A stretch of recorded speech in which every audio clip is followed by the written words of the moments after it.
Hi again, this is Mike, the Philosopher Engineer.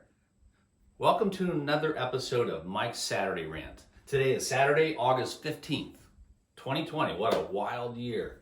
Today's topic for Mike's Saturday Rant is science, math, and the Socratic Method. I think this is very important because science is talked about a lot, and everyone claims to be on the side of science. You know, someone is on the side of science or they're not on the side of science. Well, real science has to be combined with math, and I believe it needs to be integrated with the Socratic Method, a process where we ask questions and we don't rush to a conclusion. We look at data. We're looking at complicated data sets, especially science that involves people's health. Here we have a crisis. There's new information every day. Some of that information is reliable. Some of it's not reliable. And that's why there needs to be an examination process and a lot of scrutiny. And most people really want to understand the truth. They really want to understand, what is the proper response. But in the mix are some actors, some people, some players that have conflict of interest. This is a reality. Most people are really good and they're ethical and they want to do the right thing. But there are some people in prominent positions that have a conflict of interest. If they make 10 times as much profit or a lot more profit with one path versus another, if everything else is the same, they might, have an incentive to make that side sound better. The key is we're looking at a lot of data and we have to have that honest conversation and be aware that some people might have something to gain with one outcome versus the other. But we need to, really be patient in that process and go through and look at the data and look at an open way. We have to bring math into it too. We're not just looking at sort of the understanding of the scientific background or the biology. We're looking at numbers and statistics, and it's very important. Now, those statistics can be misleading. They can be manipulated. So we have to be careful. As Mark Twain has warned us, there's lies, there's damned lies, and there are statistics. Well, we have to use statistics, but we need to use them in a very honest and open way. And I think that requires kind of really an open-minded approach and a little bit of debate. And hopefully that's done in a way that's patient and objective. We have many experts weighing in on these important decisions, and it's important that it doesn't turn into character assassination or other fallacies to really avoid the direct and honest conversation. So that's my rant. During the COVID crisis, it's been kind of a little bit disturbing that some people are more focused on their self-interest than really talking about the science, and a lot of parties claiming that they're on the side of science. Well, there is a lot of data out there that's objective that we can go through patiently, and I think with a Socratic process where we welcome diverse positions and we really have a rigorous and healthy debate based on facts, based on information, and there will be disputes, but not just assertions. An expert just making an assertion and saying something is not enough. The experts need to bring that data, explain it, and other experts that disagree can challenge it. We need that healthy debate in the public arena and that conversation, especially when it involves life and death.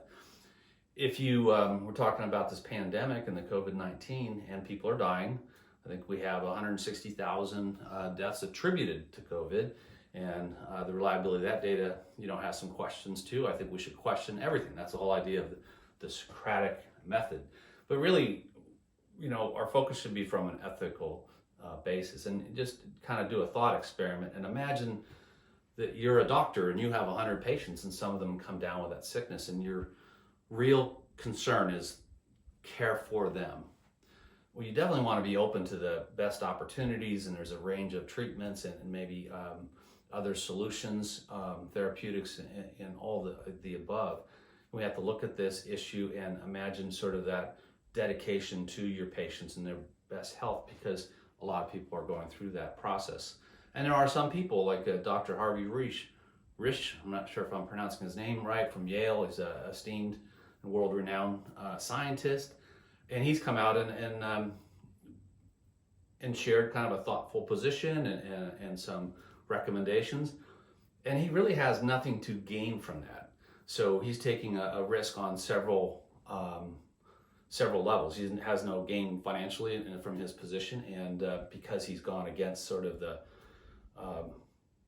prevailing wisdom, or at least sort of the recommendations from the official paths, he's taking a risk professionally and otherwise. And we should at least consider that. It doesn't mean we have to accept what he says because of his position any more than we need to accept a position from any other expert. We have many experts out there. We need to understand what are they recommending and why, and then go through that patiently with a Socratic method. That's all I'm recommending. It can make a difference. I spent a lot of time on this issue all the way back to March because it's an important issue, and for some of us, it's life and death. My parents are in their mid-80s, and my in-laws are in their mid-80s, and thank goodness I haven't had to face that decision. But from all the research that I've done, if you do contract that disease and you're in a vulnerable position, it accelerates very rapidly. So you need to make a decision very quickly. And the best results that I've seen from many doctors is early treatment. And there's many parts to that should be considered and should be discussed. And it shouldn't be discussed with sort of this politicized, partisan mindset or accusations or attacks. It should be reviewed as science in an open-minded way with math, and making sure that that's done objectively and not manipulated in any way, and try to avoid any manipulation. And a Socratic method, which really encourages a healthy debate, asking lots of questions and probing, and then we're much more likely to come up with a good answer. All right, that's my rant for the day. I think it applies to other areas in life. This particular issue is critical because it involves life and death, we all want to make sure our loved ones are safe, so we need to have good information without a conflict of interest, without bias, where people will share all the data and have a really responsible conversation that's based in a grounding in ethics, in the ethics that we care about people first before profit or political benefit or anything like that. I mean, this is much more important than that. Well, I hope you have a wonderful weekend, and we'll talk again soon. And hopefully we'll get past this crisis and get to happier topics. Take care. Thank you very much. The Philosopher Engineer. Bye.